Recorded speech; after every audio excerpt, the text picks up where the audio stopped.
Assalomu alaykum. Anglayatqaninglar tarixiy roman G'ani Batur. Avtori Ziya Samadi. G'ani o'rnidan dast turib, kuchlik shamolda texmu shavqun ko'targan Qosh daryosi qarab mangdi. Qadoq qo'lliq Nuraxun boshliq Islom yuz mahallasidan kelgan hasharlar uni to'xtatmadi. G'anining royiga beqishdi. Dal shu daqiqalarda oq kigiz uyning ichida taomlar to'liq dasturxonni cho'rdishib o'ltirishgan yurt cho'nglari kuchlik taomdan keyin unli kekirishib xom qaymoq ilashtirib sing choy ichishmoqda edi. Baya iliqi g'ini degan tantak boshni rasa ushqtab qo'ydigan yo'li kelibdi-da, Mirob begim. O'kingandek dedi semiz ko'k beshi va orqasidan unli kekardi. Mənmۇ hayron bo'ldim. Mirabbek tursimu hiti qilmay, gapga qunoq bermay beadab qo'shimcha qildi shangyo'lardan biri. Talva kuchiga ishnamdikin, qayerdala bo'lsa cho'nglarning og'zini g'irishlaydigan bo'lib oldi. Zodi bu talva kimga ishnidu? Shuni degina, Yimitboy. Unichu mushundoq so'rinlarning qishiga keltirmaslik kerak. Boshqalarni yomon o'gtidi. Uchu yana taksiz gaplarmi qiladi ekan. Shangyu, ellik beshi, ko'k beshiga o'xshash bir nechisi G'anini xila g'ajlashgan bo'ldi-yu, lekin Qosim Mirab nima uchundir ularning shikoyatlarini darhol qo'llab quvvatlamaganiga hayron bo'lishdi. 10 odam birlashib ko'tarolmaydigan toshlarni ko'tarib, xolis qarishib berayotsa yomon bo'ptimi? Qosim Mirabning bu so'zi ularning beshiga chiqilga tushgandek bo'ldi. Hammasining demi ichiga tushib ketdi. Yordamchilarning ruhi tushganligini sezgan Qosim Mirab. Ha deb qo'yib, harom kuchidan foydalanmamsizlar, deb qo'shib qo'ydi-yu, ammo G'anini yomonlashga tili bormadi. Bugun G'anini solabdi deb anglasak, atsila ot chepib o'tib ketganini ko'ramiz. Zodi nima odam? Yana G'anini ko'chlashga boshladi semiz ko'k beshi. Hech ovqat qilmay, ot ustida molxayni qirlab yurgan. O'g'irlik qiladi, dedi keskin ravishda. Heliqi G'anidan gapda so'qqa yegan 10 yor yuzlik Himitboy. U so'zlaganda mo'lun ko'zlari chanoqlardan chiqib ketadigandek bo'ladi. O'g'ri bo'lsimi, paskin o'g'ri emas, mard o'g'ri. Tizakchi qo'ng'izdek, yemay ichmay pul yig'adigan xaslar bilan jazonxo'r aldamchilarning milini o'g'irlab, yetim yesirlarga berarmish. Bir hisobda savob ishqu ha taqsir, deb bayotin dasturxondan bosh ko'tarmay, uni buni uzmay yeyotgan imomga qaradi Qosim Mirab. Ha, Allah o'zi biladi. Ikki bisliq javob berdi sharoitchi mulla. Texi yosh, Xudo insof berar. Unim qo'yib, bunim qo'yib, qini, qaysin G'ani bilan kuch ilisha olaysan? Deb zo'r pastlik mushu kamgacha chilishda yeni yerga tegmagan yosh boy Himitga qaradi Qosim Mirab. Himit bo'lsa pushildig'inicha yerga qarab o'ltirib, ichida G'aniga yon bosgan Qosim Mirabga la'natlar o'qidi. Boshqalarmi jimib ketishdi. Agar, dedi yana ogohlantirgan Qosim Mirab, sen Himit yoki boshqa birsang kuch sinashda G'anini yangsanglar, atoqli qula yo'rg'amni kumush egar to'qimi bilan qo'shib mingizib qo'yman. Himit simiz ko'kbeshi va boshqalarning ko'z oldida qozondek toshlarni bo'ljutmay ko'tarib, so'g' daryo suviga belicha kirib, turmanlarni bog'ilgan G'anining boturlarga xos qiyofati namoyon bo'ldi-da, torlig'i rashqi kelib, tarlarini purishtirdi. G'ani yangsichu, to'satdan cho'chigandek so'rdi Himit. Minib kelgan etingni G'aniga bersan, baslashishning qizig'i shu-da. Qozoq qalmoqlarning palvonlarini yanganligi rostmikin? Rost bo'lmaychu, 3 yoshli g'unonni dast ko'tarib, o'stan kechigidan o'tganimi rost, dedi G'ani uchun o'zi maqtangan qiyofatda Qosim Mirab. Voy kasofat-ey, undoq bo'lsa uningga diva mal'anlar to'g'ri kelmasa, odimiza taqobil turolmas, davatdi bu qitim G'aniga havasi kelgan semiz ko'kbeshi. Unchilikmi emasdu? dedi hasadxo'r Himit.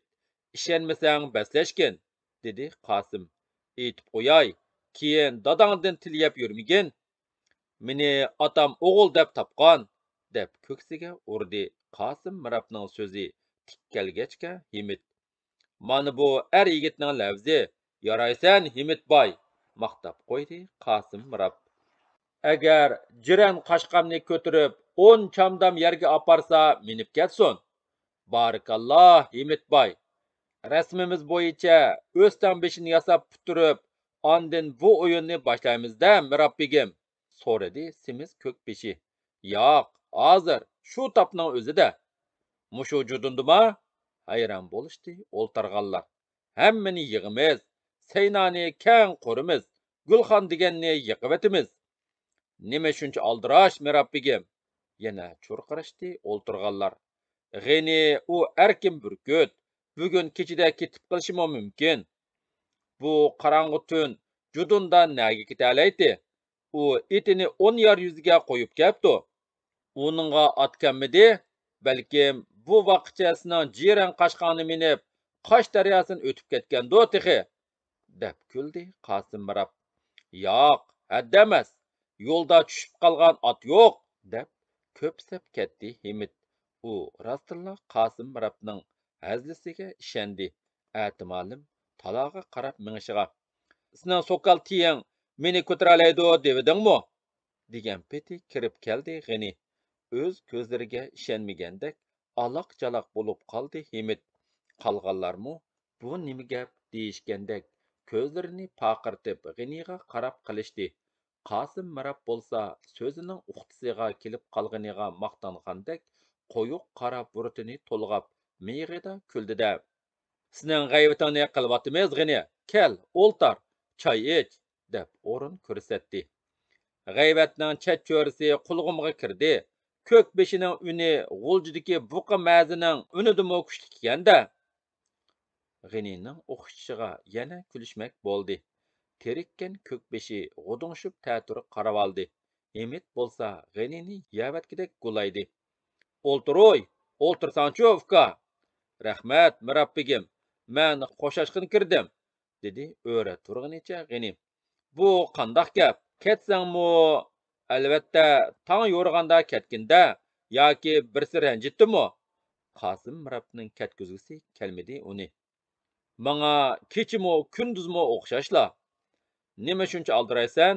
Biror zo'rur ishon chiqib qolmagandu? Asmoqchiladi G'inining kechilab bekordan bekor ketmasligini, biror chatoq qo'zg'aydiganligini faraz qilgan Qosim Mirab. Tushimda yezimizni qora qavonlar tilg'ab tushyaptiman. Yurtimga chapsanroq baray deyman-a?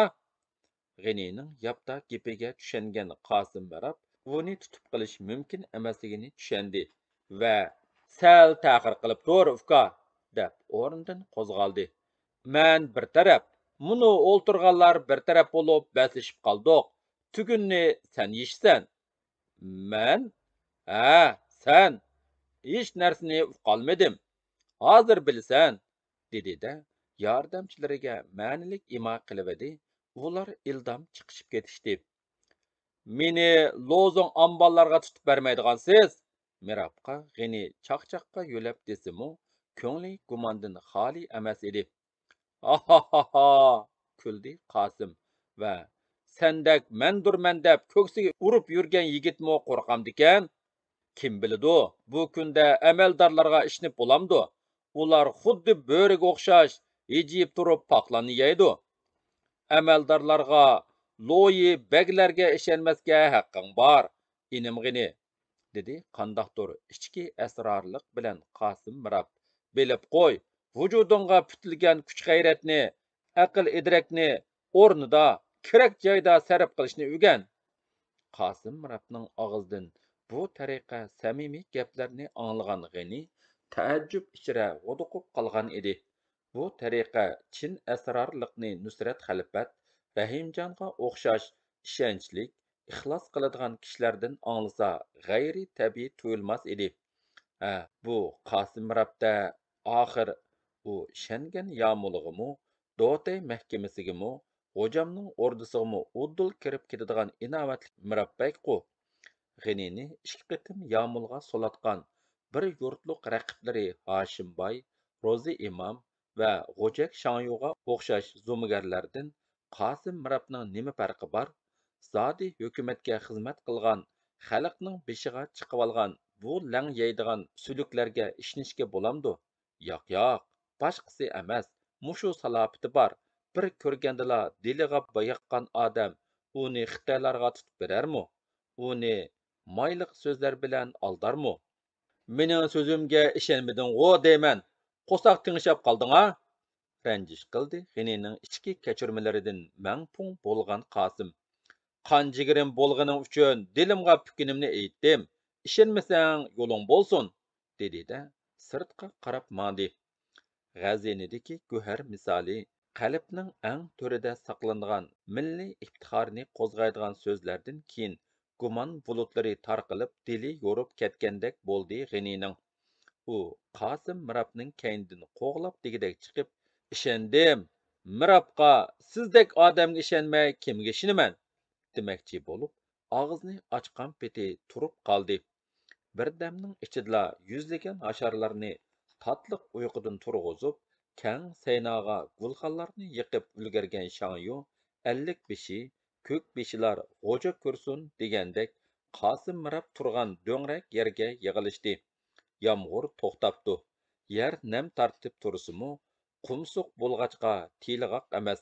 Yomg'irning nemi va saharning sovuq salkinidan yalang kiyimlik hasharlar o'pkisiga sovuq tekkan qo'tandagi qo'ylardek tushma tushdan yutilishga boshladi. Ba'zida hashardan qochgan yoki beg va lozunglarning gapiga kirmay gunoh qilib qo'ygan gunohkorlarni tuyuqsiz hamma tatliq uyquda yotgan chog'da o'rinlaridan turg'izib jazolaydigan qolgan hasharlarga ibrat bo'lish uchun ularning yuragini mujishni maqsad qiladigan bu qitimmu hasharlar biror bechorani maydonga chiqarib qamcha yoki darra bilan jazolaydi deb dahshatlik manzarani kutishmoqda. Odamlarni so'g'da uzoq tutmanglar, boshlanglar, buyruq qildi Qosim Mirab. Ey xaloyiq! Jinining barcha vaqirdi ko'k beshi. Hozir munug'ini nima uchundir ko'k beshi tiliqqandek turib qoldi. G'inining ismini anglagan hasharlar uni jazolaydigan deb bildi. Atimalim g'ulg'ul bo'lishib tavirnib ketishdi. G'ini degan Emit boyning itini ko'tirdi. Bu gapdan keyin hasharlarning yuraklari o'rniga tushgandek yenik tiniq ilishdi. Ay, rostmi? Rost bo'lmaychu. G'ini ot emas, qo'tazdimi dast ko'taralaydi. Ati kunduzi ko'rsak bo'lmasmidi? Shuni danga, qavatla aldirashqu bular. Ko'tarolmay rasvo bo'lmag'iydi. Hasharlarning g'ul-g'ulisi bislag'icha suratdek chiroyliq, qumuch quloq, g'oz bo'yun, qurg'oydek chaqqan jiran qashqini saynaga yetilab kirgan Himit itiga qiyolmidi atimalim jiranning yoyili ko'kolasini so'yib bo'ynidan quchoqladi. Bo'ldi, ajab xotiningni erklatgandek siylab siypab ketding-a? Vaqirdi Mirab. Shu aralıqda yalan ko'ynak kiygan, bileklarini turib shimayligan tuga qushdek long besib maydonga tushdi G'ini. U Himitning qo'lidan tizginini yulib degidek oldi. Jiran qashqining gulxanlar sho'lisida ipakdek tavalinib turgan dugulak sag'risini paypilab, ondan nafaslarini tutib, jim turgan hasharlarga. Aval xudo, ondan har qaysinglarning madad tilishinglarga tayinib, bu otni ko'tiraman. Hoppa! G'ini otning minar tarafidagi oldi qo'li va kayni putini chaqqanlik bilan qamab tutdi-da, chetiga kirib oldi. Ham shundoq tez harakat qildiki, jiran boshda tuymay qolsa kerak, faqat muradab ko'targandala julqundi-yu, lekin kuchli qo'llardan bo'shinolmay, tan bergandek beshini tuvan soldi. Ot yulqunganda G'ini santurlib kelib, yana qaddini ruslab olg'a chamdidi. Albatta, hasharlar uningga madad tilaydi. Ba'zilar dam solgandek nimalardir o'qib, palvonga qarab sup deb nijot tilashdi. G'ini otni dast ko'targanda bo'lsa, yenik tiniq ilishib, dolqundek alğa təvrinişdi. 1, 2, 3, 10. 10 qadam sanalğanda, orunda toxtagan G'ni Himitqa qarata. Әнді, dadangның hürmeti üçün yana 10 qadam besip etey. Yaraysan G'ni, tapqan ata-anаңğa rəhmət. Allah yar bolğay oğlum G'ni. Aşarçılarning xushalliq ovozi ko'kka ko'tarildi. Sayna hayajonga to'ldi. Sanab turib 20 qadam basqan G'ni kichik bolani mo'rsidan ilib yerga qo'ygandek jiran qashqini yerga qo'yivdi. Aşarçılar chuqan suran silishib, davrab berib G'nini o'rvilishdi. Yigitning yigit ekansan, sadaqang bo'layli. Bizni yerga qaratmiding. Bu tariqa aqida va ayni vaqtda mag'rur va shodimon ovozlar har tarafdan yangradi. Terlep qapsan, soğuk tegmisin, dedi-de, yipin çaqlıb alğan Barqut pəricəsini G'nining uçsiga yipib qo'ydi Qasim Mirab. Uning so'zidimi, harakatidimi apirin va tahsin o'qiganligi bilinib turadi.